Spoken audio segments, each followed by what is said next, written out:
Dear students, welcome to voice of history education channel. ఈరోజు మనం ఒక ప్రముఖ వ్యక్తి గురించి తెలుసుకోబోతున్నాం. Dear students, examination point of వ్యూలో ఖచ్చితంగా స్కోప్ ఉన్న చాప్టర్ ఇది. అతడే మన ఛత్రపతి గ్రేట్ శివాజీ మహారాజ్. శివాజీ మహారాజ్ యొక్క బాల్యం, అతను చేసిన పోరాటాలు, అతడు అవలంబించిన యుద్ధనీతి, అదేవిధంగా అతి ముఖ్యంగా అతని యొక్క ధైర్య సాహసాలు నేటి యువతకు ఆదర్శం. అతడేమని చెప్తారంటే, ముందు స్వరాజ్యం, ఆ తర్వాతే గురువు, ఈ గురువు తర్వాత తల్లిదండ్రులు, ఈ తల్లిదండ్రుల తర్వాతనే భగవంతుడని చెప్పిన తత్వవేత్త మన శివాజీ మహారాజ్. డియర్ స్టూడెంట్స్, 17వ శతాబ్దంలోనే స్వతంత్ర పోరాటం స్టార్ట్ చేసిన వీరుడు. బ్రిటిష్ వారి ఎంట్రీ కాకుండా ముందే భారతీయుల్లో స్వరాజ్య భావ కల్పించిన ధీరుడు ఛత్రపతి శివాజీ మహారాజ్. చూడండి, అతని బాల్యం ఎంతో గొప్పది. వాళ్ళ నాన్న లేకపోయినా వాళ్ళ అమ్మ ప్రోత్సాహంతో ఆ రోజుల్లోనే అఖండ భారతదేశంలో హిందూ సామ్రాజ్య స్థాపన చేయాలని కంకణం కట్టుకున్న యోధుడు, ధీరుడు ఛత్రపతి శివాజీ మహారాజ్. విజయంలోనే వీరత్వం ఉంటుందని చెప్పిన తొలి యోధుడు ఆయన. విజయంలోనే వీరత్వం ఉంటుంది. అలాంటి ఎన్నో సుత్తులు, అదేవిధంగా ఎన్నో ప్రయాసలు, ఎంతో వ్యయం, అంటే ఏ విధంగా అంటే ఆ ఉద్యమానికి ఏ విధంగా బాటలు వేశాడు. చుట్టూ ఉన్న సామ్రాజ్యాలు ఎప్పుడు పక్కలో బల్లెల్లాగా శివాజీని చంపాలని ప్రయత్నం చేసేవారు. అలా ప్రయత్నాన్ని ఎదురు తిప్పి వాళ్ళనే ఎదిరించి పులిమేర దాటే వరకు ఎదిరించి పోరాడిన యోధుడే ఛత్రపతి శివాజీ మహారాజ్.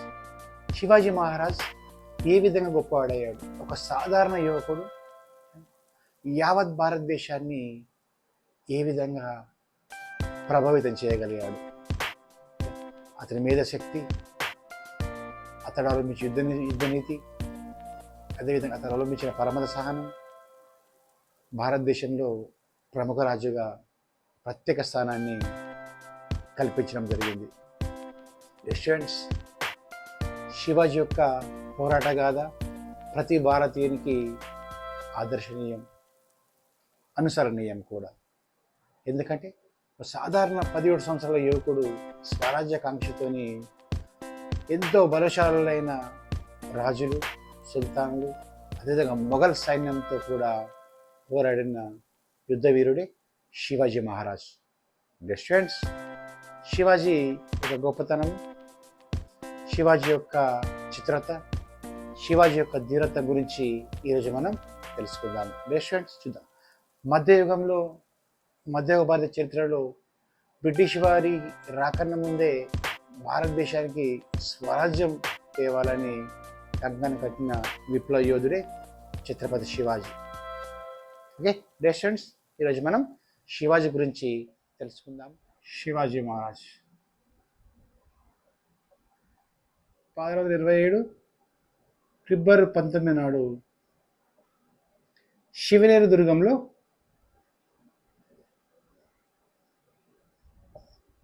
శివాజీ జన్మించాడు. ఓకేనా?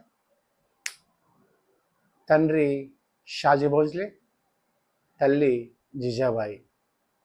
చూడండి, బాల్యంలోనే తన యొక్క తండ్రి షాజీ భోస్లే బీజేపూర్ సైన్యంలో పనిచేస్తూ, ఓకేనా, శివాజీ మహారాజును, అదేవిధంగా దాదాజీ కౌండదేవ్ సంరక్షణలో జీజాబాయి దగ్గర పెంచడం జరిగింది. సో జీజాబాయి చిన్న వయసులోనే శివాజీకి రామాయణ మహాభారత గాథలు వివరించింది. అదేవిధంగా సమర్థ రామదాస్ అనే గురువు కూడా శివాజీకి స్వరాజ్యకాంక్షను రగిలించడము సక్సెస్ అయ్యాడు. సో చిన్న వయసులోనే శివాజీకి అంటే స్వరాజ్యం పట్ల అభిలాష, స్వరాజ్యాన్ని సాధించాలనే కోరిక దృఢంగా ఉండేవి. అందులో భాగంగానే శివాజీ తన 17వ ఏటనే స్వరాజ్య స్థాపన కోసం సైనికుడిగా అవతారం ఎత్తాడు. మహారాష్ట్ర ప్రాంతం దట్టమైన అడవులతోనూ పెద్ద పెద్ద కొండలు, లోయలు, గుట్టలతో నిండి ఉండేది. అక్కడ వర్షపాతం తక్కువ కాబట్టి ప్రజల్లో చాలామంది చిన్న చిన్న పనులు చేస్తూ జీవించేవారు. అలా మావలి అనే తెగలను కూడగట్టుకొని శివాజీ మహారాజ్ అనేక కోటలను, అనేక స్థావరాలను ఆక్రమించాడు. ఇలా శివాజీ మహారాజ్ యొక్క గొప్పతనం చూసి ఓర్వలేని బీజాపూర్ సుల్తాన్ ఆదిల్ షా టూ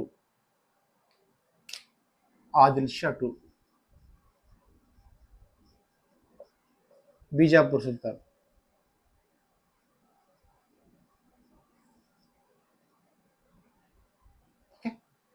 బీజాపూర్ సుల్తాన్ ఆదిల్ షా టూ శివాజీ మహారాజ్ యొక్క గొప్పతనాన్ని, అతడు చేస్తున్న యుద్ధాలను గురించి కానీ, అతడు ఆక్రమిస్తున్న కోటలు కానీ, ధనగారాలు కానీ, భాండాగారాలు కానీ, ముఖ్యమైన సూరత్ కోటను దోచుకోవడం వల్ల శివాజీపై పగ పెంచుకున్న బీజాపూర్ సుల్తాన్ అఫ్జల్ ఖాన్ అనే సైనిక అధికారిని 1000 మంది సైన్యంతో శివాజీపై దాడి చేయాలని పంపించడం జరిగింది.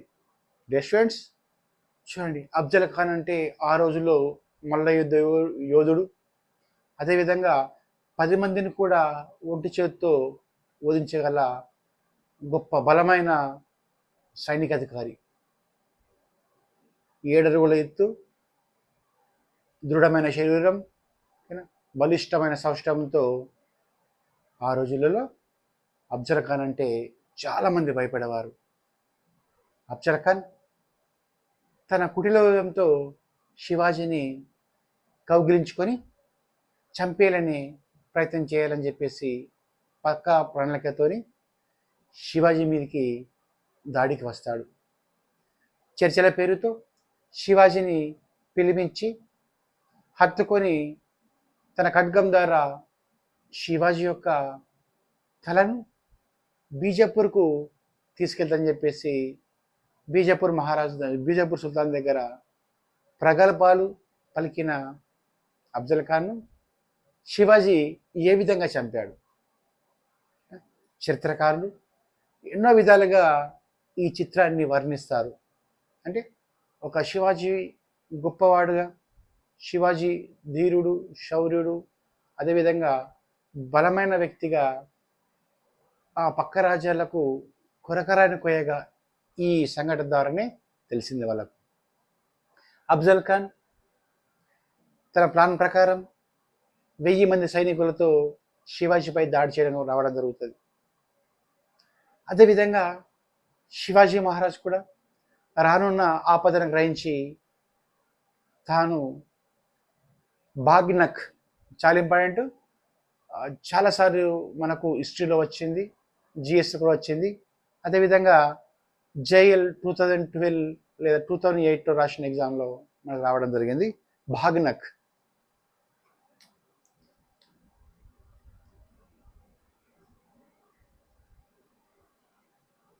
అంటే ఇనుముతో చేయబడ్డ పులిగోళ్ళ ఆకారంతో గల ఒక రక్షణ కవచం.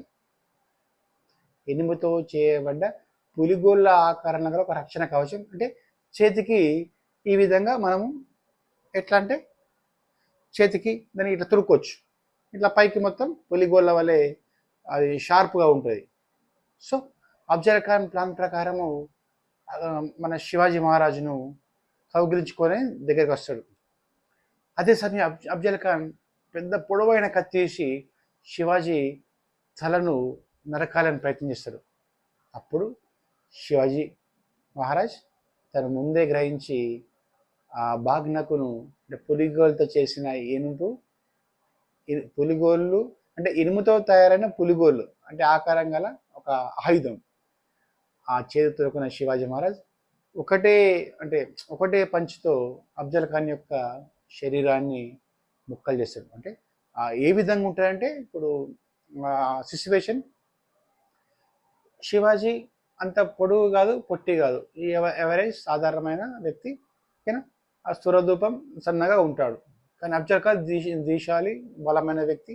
అలాంటి వ్యక్తిని శివాజీ మహారాజ్ తన యొక్క వాగ్నతోని తన కడుపులో పొడిచేసి వాళ్ళ కడుపులో ఉన్న అవయాలు మొత్తం బయటకు వచ్చేసి రెండు చేతులతోని పైకి లేపి కింద పరేసి తన ఖడ్గంతో తలకాయను నరికేస్తాడు.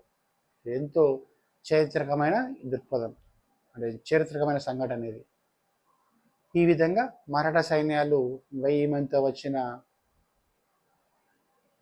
బీజపూర్ సుల్తాన్ పంపిన సైన్యం తలకిందులై మొత్తం తనాతునుగా తిరిగిపోయి పారిపోవడం జరిగింది. మరి శివాజీ గొప్పతనం ఏమంటే అక్కడ చనిపోయిన అఫ్జల్ ఖాన్ను ముస్లిం సంప్రదాయానికి అనుగుణంగా అతనికి అంత్యక్రియలు నిర్వహిస్తాడు. అంతటి గొప్ప మనిషి శివాజీ. అంటే మధ్యయుగంలో పరమత సహనాన్ని పాటించిన గొప్ప వ్యక్తి శివాజీ మహారాజ్. అంటే మహమ్మదీయులకు కానీ క్రిస్టియన్స్ కానీ ప్రత్యేక సౌకర్యాలు కూడా కల్పించిన వ్యక్తి శివాజీ మహారాజ్. చూడండి, ఈ అఫ్జల్ ఖాన్ మరణం తర్వాత మొఘల్ చక్రవర్తి ఔరంగజేబు యొక్క గుండెల్లో రైలు పయనించడం స్టార్ట్ అయింది. భయపడ్డ ఔరంగజేబు తన మేనమామైన షైస్తా ఖాన్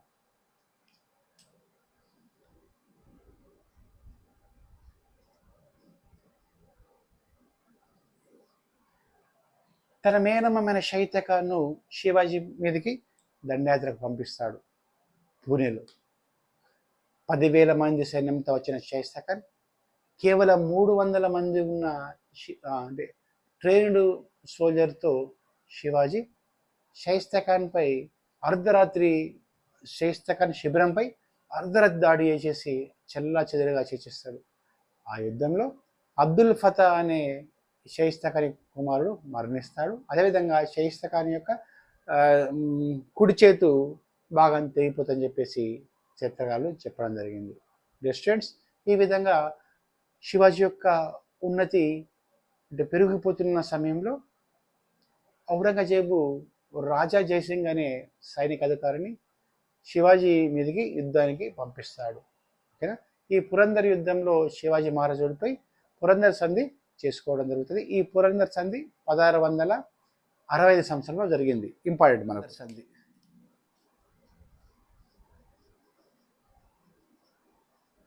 1665 శివాజీ వర్సెస్ జైసింగ్.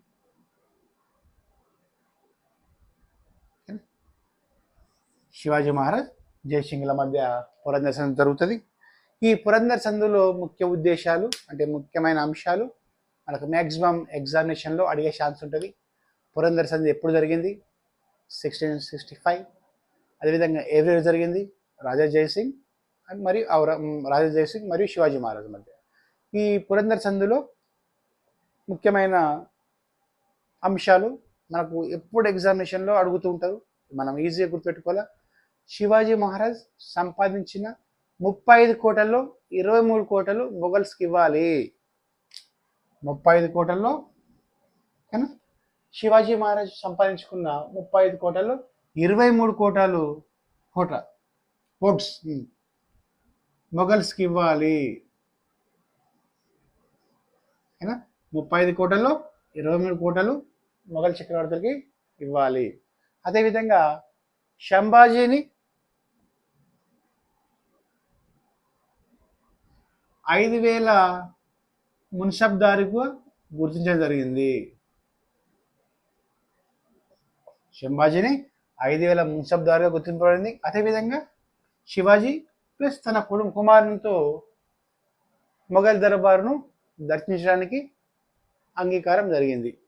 ఓకే, అది కూడా అద్భుతమైన సంఘటన, చరిత్ర మలుపుతున్న సంఘటన చెప్తే నెక్స్ట్ అది. ఇక 1666 మే మంత్లో మే 12 అని చెప్తారు. శివాజీ మహారాజ్ ఔరంగజేబు దర్బారును సందర్శిస్తాడు. కానీ ఆ దర్బారులో ఔరంగజేబు శివాజీ మహారాజును కించపరచడం ద్వారా లేదా అవమానపరచడం ద్వారా శివాజీ గట్టిగా గర్జించి ఔరంగజేబు వ్యతిరేకంగా నినాదాలు చేస్తాడు. అయితే అప్పుడు ఔరంగజేబు శివాజీ మహారాజును ఆగ్రా కోటలో బంధిస్తాడు. ఇంపార్టెంట్, ఆగ్రా కోటలో. మనం ఒకసారి అడిగే చాచుకుంది, శివాజీని ఔరంగజేబు ఎక్కడ బంధించాడు అంటే ఆగ్రా కోట. అయితే కాలం గడుస్తూ కొద్దీ రోజులు, వారాలు, నెలలు గడిచిపోయినాయి. యావత్ మహారాష్ట్ర మొత్తం విషాదశాలు నెలకొంది. అటువంటి సందర్భంలోనే శివాజీ మహారాజ్ తన కుయుక్తులతో, తన యొక్క ఆలోచన, తన ఆలోచన మేధస్సుతో అతను ఒక పళ్ళ వ్యాపారి అవతారం ఎత్తేసి తన కుమారుని పళ్ళబుట్టలో మోసుకుంటూ వెళ్తూ కోట దాటి బయటకు వచ్చి మళ్ళీ మహారాష్ట్రకు వస్తాడు. అంటే ఈ సందర్భంలో ఔరంగజేబ్ కుమార్తె శివాజీ మహారాజు వెళ్ళిపేస్తని చెప్పేసి ఒక నానుడు కూడా ఉంది. ఓకేనా, చూద్దాం. ఇక ఇలా వచ్చిన శివాజీ మహారాజ్ ముఖ్యంగా అంటే తన ప్రాంతంలో ఉన్న అన్ని కోటలను స్వాధీనం చేసేసుకొని ఓకేనా ఛత్రపతిగా ఎప్పుడు సింహాసనాన్ని అధిష్ఠించాడు. చూద్దాం. 1674 April 6, 1674 important, April 6 రాయగఢ్లో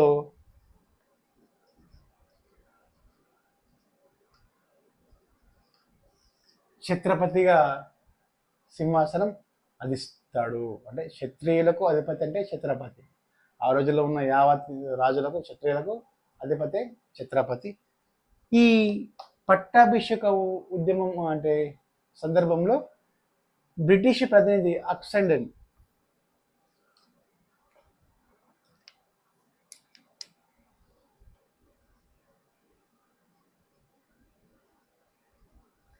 Shivaji Maharaj Chhatrapati బిరుదుతో సింహాసనం అధిష్టిస్తాడు. ఈ సింహాసనం అధిష్ఠించిన కార్యక్రమానికి అక్సెండెన్ అనే బ్రిటిష్ ప్రతినిధి హాజరవుతాడు. అదేవిధంగా గార్గి భట్టు అనే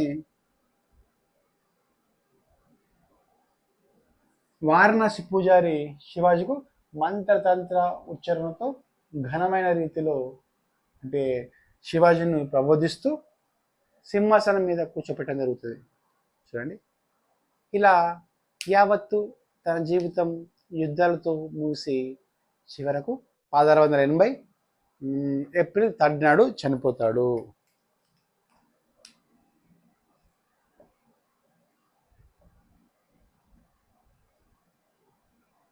చూడండి, యావత్ భారతదేశానికి హిందూ సారథిగా నాయకత్వం వహించిన శివాజీ మహారాజ్ ఎప్పుడు యుద్ధాలతో సతమతమవుతుండేవాడు. చివరకు ఆరోగ్యం క్షీణించి 1680 ఏప్రిల్ 3 నాడు చనిపోతాడు. శివాజీ, ఇంకో ముఖ్య విషయం, శివాజీ గొప్ప యుద్ధవీరుడే కాక మంచి పరిపాలన దక్షుడు. చూద్దాం శివాజీ పరిపాలన ఏ విధంగా ఉందో. చూడండి, యావత్ హిందూ జాతిని ఏకం చేసి మొఘల్ సామ్రాజ్యం నుంచి అంటే హిందువులకు ఆదర్శంగా ఉంటూ హిందూ సామ్రాజ్యం స్థాపిస్తూ స్వరాజ్య స్థాపన కోసం మొఘల్ సామ్రాజ్యాన్ని ఏదించిన ధీరుడు శివాజీ మహారాజ్. తన పరిపాలన కూడా చాలా మంచి పరిపాలన, చాలా అంటే మెచ్చుకోదగ్గ రీతిలో ఉండే. పరిపాలన సౌలభ్యం కోసం శివాజీ తన రాజ్యాన్ని ప్రాంతాలుగా విభజిస్తాడు. రాజ్యం రాజ్యం తర్వాత ప్రాంత్,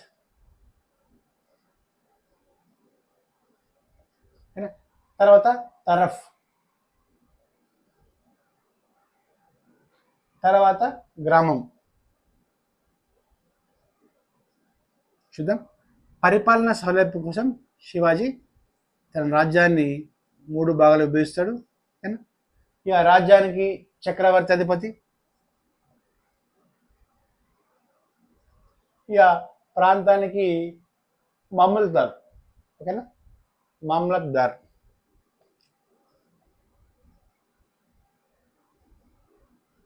ఇక తరఫ్కి అయితే మీకు తెలిసే తరఫ్దార్.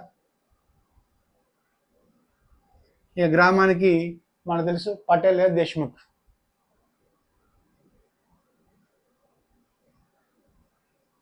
చూడండి ఆ రోజుల్లోనే 17th సెంచరీలోనే ఎంత పాలనలో ఎంత శివాజీ యొక్క గొప్పతనం చూడండి. రాజ్యానికి చక్రవర్తి అధిపతి, ప్రాంతానికి మామలద్దార్, తరఫ్దార్, గ్రామానికి పటేలే దేశ్ముఖ్ పరిపాలన కొనసాగిస్తుండేవారు. అదేవిధంగా పరిపాలన సౌలభ్యం కోసం అష్టప్రధాన్ అనే వ్యవస్థను కూడా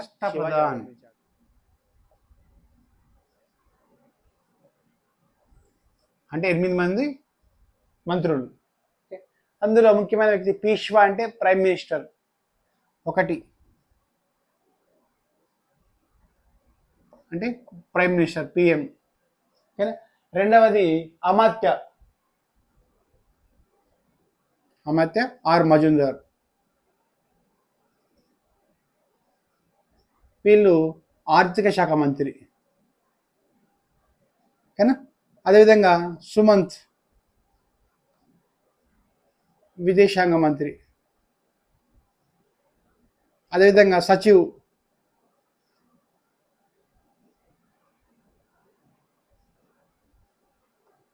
సమాచార శాఖ మంత్రి, అంటే ఉత్తర ప్రత్యుత్తరాలు ఉంటుంది. అదేవిధంగా న్యాయాధీశు అంటే న్యాయశాఖ మంత్రి. 1 2 3 4 5 అయిపోయినాయి. న్యాయాధీశ తర్వాత పండిత్ రావు మత వ్యవహారాలు 6, మత వ్యవహారాలు. ఆ తర్వాత ఇంకోటి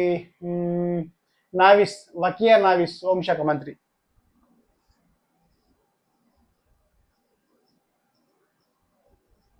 వకయా నావిస్ హోంశాఖ మంత్రి అంటే అంతర్గత వ్యవహారాలు. 1 2 3 4 5 6 7. ఒకటి ఏది సుమిత్, సచివ్, శ్రీనివాస్, న్యాయాధీశ్ పండిత్ రావు.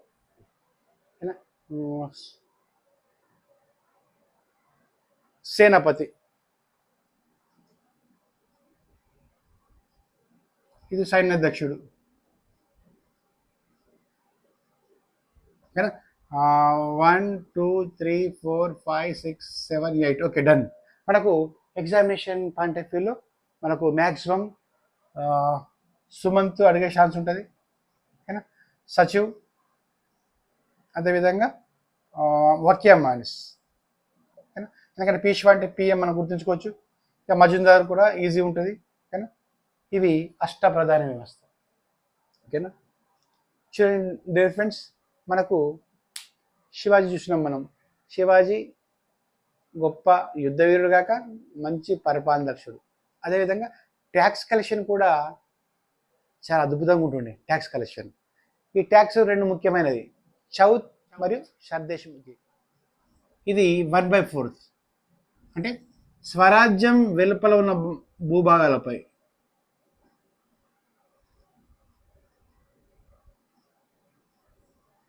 స్వరాజ్యం వెలుపల ఉన్న భూభాగాలపై అంటే ఎగ్జాంపుల్ మనం చూసుకుందాం.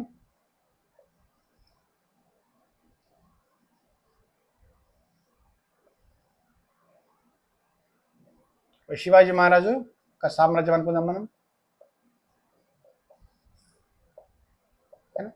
ఈ సామ్రాజ్యం యొక్క వెలుపల ఉన్న భూభాగాలపై అంటే బీజాపూర్ సుల్తాన్లో కొంత భాగం కానీ, అదేవిధంగా మొఘల్ చక్రవర్తి యొక్క భాగం నుంచి ఈ వసూలు చేసే పన్నే చౌత్. అంటే స్వరాజ్యం వెలుపల ఉన్న భూభాగాలపై చౌత్ వేస్తుండే. ఈ చౌత్ 1/4 ఇంపార్టెంట్. అదేవిధంగా సర్దేశ్ముఖి,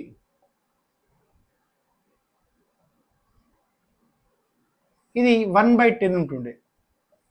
ఇది కూడా స్వరాజ్యం వెనుకల ఉన్న ప్రజలను రక్షించినందుకు, ప్రజలకు యుద్ధాల బారి నుంచి పడకుండా కాపాడినందుకు శివాజీ వసూలు చేసే ట్యాక్సే సర్దేశ్ముఖి. ఇది 1/10% ఉంటుంది. ఇంపార్టెంట్. చౌత్ 1/4, సర్దేశ్ముఖి 1/10. అంటే స్వరాజ్యం వెలుపల ఉన్న భాగాలపై శివాజీ వేసే పన్ను. అంటే స్వరాజ్యం వెనుకల ఉన్న ప్రజల రక్షణ కోసం వేసే పన్ను 1/10 అంటే కాపాడినందుకు.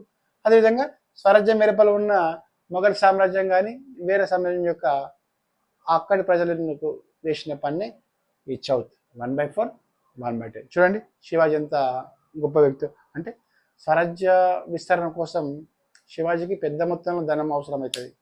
ఓకేనా. ఒక్క పర్సనే ఇప్పుడు చూడండి ఇప్పుడు అతని కాన్సెప్ట్ ఏమంటే మహారాష్ట్రకు అనుకూలంగా అంటే మహారాష్ట్ర పౌరులు ఆ రోజులలో శారీరకంగా చాలా దృఢవంతులు. ఎందుకంటే కొండలు గుట్లు ఉంటాయి కాబట్టి ఏ పని చేసినా శారీరకపరమైనవి. అయితే అందుకోసం అక్కడ స్వరాజ్య స్థాపన కోసం ఖచ్చితంగా వనరులు అవసరమైనవి. సో శివాజీ ఈ వనరులను అంటే సెట్ చేసుకోవడానికి ఇతడు పెద్ద మొత్తంలో సూరత్ కానీ కొంకణ కానీ మాల్వా కానీ ఇలాంటి కోటలపై దాడి చేస్తూ అపారమైన ధనరాశులు తీసుకోవడం జరిగింది. సో స్వరాజ్య స్థాపన కోసమే అతను నిధి ఏర్పాటు చేయడం జరిగింది. సూరత్ను కొలగొట్టినప్పుడు ₹1,00,00,000 ఆ రోజుల్లో ₹1,00,00,000 చూసుకోండి, 76 కోటి రూపాయలు చూసుకోండి. అంటే స్వరాజ్య స్థాపన కోసం సైన్య పోషణ అవసరం. ఈ సైన్య పోషణ కోసం ఖచ్చితంగా ధనం అవసరం. సో శివాజీ తన చుట్టుపక్కల అన్ని ప్రాంతాలపై దాడి చేస్తూ అపారమైన ధనరాశులను దోచుకోవడం జరిగింది. అది స్వరాజ్యం కోసమని చరిత్రకారుల అభిప్రాయం. రెస్టారెంట్ చూడండి, ఆ రోజుల్లోనే భారతీయుల్లో స్వతంత్రకాంక్ష రగిలించిన గొప్ప దేశభక్తుడే శివాజీ మహారాజ్. ఎంత గొప్ప విషయాలు చెప్పింది చూడండి. దేశం ఫస్ట్ అంటే నేషన్ ఫస్ట్ అప్పుడే 17th సెంచరీలోనే అంటే బ్రిటిష్ వారు రాకన ముందే మన స్వతంత్రోద్యమం స్టార్ట్ అవ్వక ముందే నేషన్ ఫస్ట్ అని చెప్పిన వ్యక్తి శివాజీ మహారాజ్. నేషన్ ఫస్ట్ తర్వాత గురువు యొక్క గొప్పతనం, దేశం తర్వాత గురువు అని చెప్పాడు టీచర్. అదేవిధంగా గురువు తర్వాతనే తల్లిదండ్రులు. ఫస్ట్ దేశం, తర్వాత గురువు, తర్వాత తల్లిదండ్రులు, ఆ తర్వాతనే భగవంతుడు అని చెప్పిన మహామేధావి ఛత్రపతి శివాజీ మహారాజ్. బెస్ట్ ఫ్రెండ్స్, ఇప్పటికి కూడా ఛత్రపతి మహారాజ్ స్ఫూర్తితోనే యావత్ భారతదేశం బ్రిటిష్ వారిని ఇండియా నుంచి వెళ్ళవడం జరిగింది. అంటే స్వతంత్ర కాంక్ష రగిల్చిన వ్యక్తి మన శివాజీ మహారాజ్.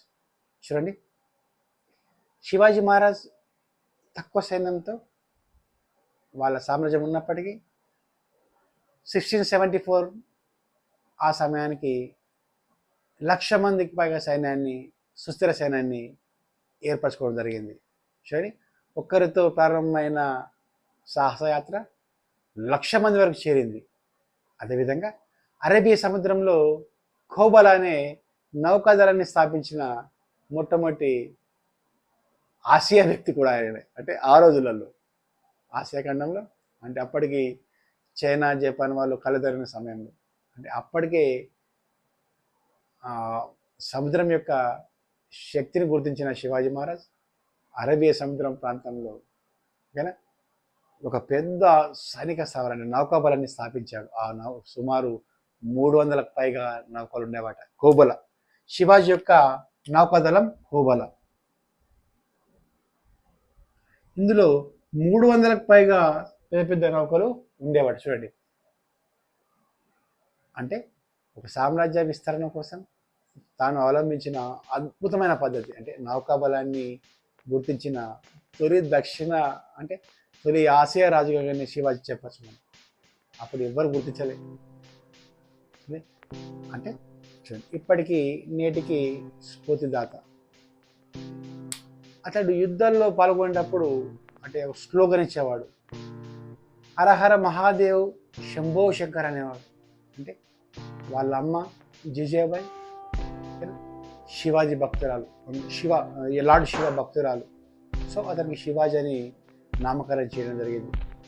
సమర్థ రామదాసు దాదాజీ కొండదేవు, సమర్థ రామదాసు దాదాజీ కొండదేవి యొక్క సహకారంతో శివాజీ భారతదేశంలోనే ప్రముఖ రాజుగా వెలుగొందాడు. అంటే వారసత్వంగా వచ్చిన రాజులు వేరు, స్వతహా కష్టపడి స్వరాజ్యాన్ని నిలిపిన వ్యక్తి శివాజీ. సో వారసత్వం ఏం లేకపోయినా కేవలం ఒక చిన్న జాగీరు, పూణే జాగీరుకు అధిపతి శివాజీ యావత్ భారతదేశాన్ని తన ఖడ్గంతో యావత్ భారతదేశానికి తన ఖడ్గం యొక్క రుచి చూపించాడు. చుట్టుపక్కల ఉన్న రాజ్యాలకు ఎప్పటికీ శివాజీ మహారాజ్ త్వరగాలని పోయేగానే తయారయ్యాడు. డియర్ స్టూడెంట్స్, ఈ వారం మనకు చరిత్రను మార్చిన వ్యక్తుల్లో ఛత్రపతి శివాజీ మహారాజు గురించి తెలుసుకున్నాము. స్టూడెంట్స్ చూడండి ఎంత గొప్ప విషయం. నేషన్ ఫస్ట్ ఆ రోజు 17th సెంచరీలోనే నేషన్ ఫస్ట్ అనే ఉద్యమాన్ని స్టార్ట్ చేసిన శివాజీ మహారాజు గొప్ప రాజు, గొప్ప పరిపాలన దక్షుడు. అదేవిధంగా ఈ యావత్ భారతదేశాన్ని ప్రభావితం చేసిన వ్యక్తే శివాజీ మహారాజ్. అంటే భరతమాత సంఖ్యలు పెంచడానికి పుట్టిన వీరుడే శివాజీ మహారాజ్. స్వరాజ్యమైన భావన కల్పించిన మొట్టమొదటి భారతీయుడే శివాజీ మహారాజ్. అంటే బానిస సంఖ్యలు తెంపడానికి పుట్టిన యోధుడే శివాజీ మహారాజ్. యావత్ భారతదేశాన్ని ఏకం చేసిన గొప్ప యోధుడే శివాజీ మహారాజ్. అంటే తన కోసం తాను బతుకుతే ఏముంది గొప్ప, దేశం కోసం బతుకుతూనే ఇందిరా గొప్ప అని చెప్పే వ్యక్తే శివాజీ మహారాజ్. చెప్పింది కదా శివాజీ మహారాజ్ అంటే విజయంలోనే ఆనందం ఉంటుంది, విజయంలోనే ఆనందం ఉంటుందని చెప్పిన మొదటి వ్యక్తే శివాజీ మహారాజ్. అంటే ప్రపంచంలోనే ఎందరు రాజులు వచ్చారు, పోయారు, పాలించారు. కానీ నెపోలియన్ కానీ చాలా గొప్ప, నెపోలియన్ కానీ అక్బర్ కానీ అదేవిధంగా హర్షుడు కానీ పూర్వం శివాజీ గణపతి కనిష్కుడు కానీ హర్షవర్ధనుడు, కనిష్కుడు, చంద్రగుప్త మౌర్యుడు, సముద్రగుప్తుడు, ఎందరో మహారాజులు. చంద్రగుప్తునితో మొదలైన మహారాజులు అంటే చక్రవర్తులు, హర్షవర్ధన్ వద్ద కూడా ఎంతో వాళ్ళు గొప్ప సేవలు, ఎన్నో కార్యక్రమాలు చేసిన వ్యక్తులు. సో వాళ్లకు ధీటుగా అంటే ఎటువంటి ఏమి లేని సమయంలో జీరోతో స్టార్ట్ చేసిన ఇతని యొక్క సాహసం సంపూర్ణంగా అంటే జీరోతో స్టార్ట్ చేసి సంపూర్ణంగా అన్ని అంశాల్లో సైనిక పరంగా కానీ, రక్షణ పరంగా కానీ, ఆదాయ పరంగా కానీ, పరిపాలన పరంగా కానీ, ఆర్థిక విషయాలు కానీ, పరమత సాధనం కానీ అన్ని విషయాల్లో 100% రాటుదేలిన వ్యక్తే శివాజీ మహారాజ్. మధ్యయుగంలోనే నౌకాబలాన్ని ఎవరు గుర్తిస్తారు? రాజ్యం వీరభోజం అంటారు. దానికి ఎగ్జాంపులే శివాజీ మహారాజ్. అంటే రాజు ఎల్లప్పుడూ యుద్ధాల్లో అంటే యుద్ధాల్లో ఉంటాడు, కానీ ప్రజల సంక్షేమం పట్టించుకుని నాదులు ఉండడు. ఎవరికో వదిలేసి వాళ్ళ యొక్క పనులు వాళ్ళు చేసుకు. కానీ శివాజీ మహారాజ్ ఎప్పుడు ప్రజల పక్షాన్ని ఉంటూ ప్రజల తరపుని పోరాటం చేసిన నాయకుడే శివాజీ మహారాజ్. ప్రజలకు రాజు అనే వ్యక్తి ప్రజల వెనుకుండి అంటే సైనికుల వెనుకుండి యుద్ధం చేయించేవాడు. ఛత్రపతి శివాజీ మహారాజ్ ఉద్యమానికి నాయకత్వం వస్తూ ముందు వరుసలో ఉండే వ్యక్తి. విలువిద్య, ధనుర్విద్య, అశ్వాన్ని తోడడం కానీ, శివాజీకి అతిరథ మహలైన 7 అశ్వాలు 7 గుర్రాలు ఉండేవాడు. ఈరోజు మనము ఈ క్లాస్తో ఈరోజు పాఠం క్లోజ్ అవుతుంది. Thank you very much.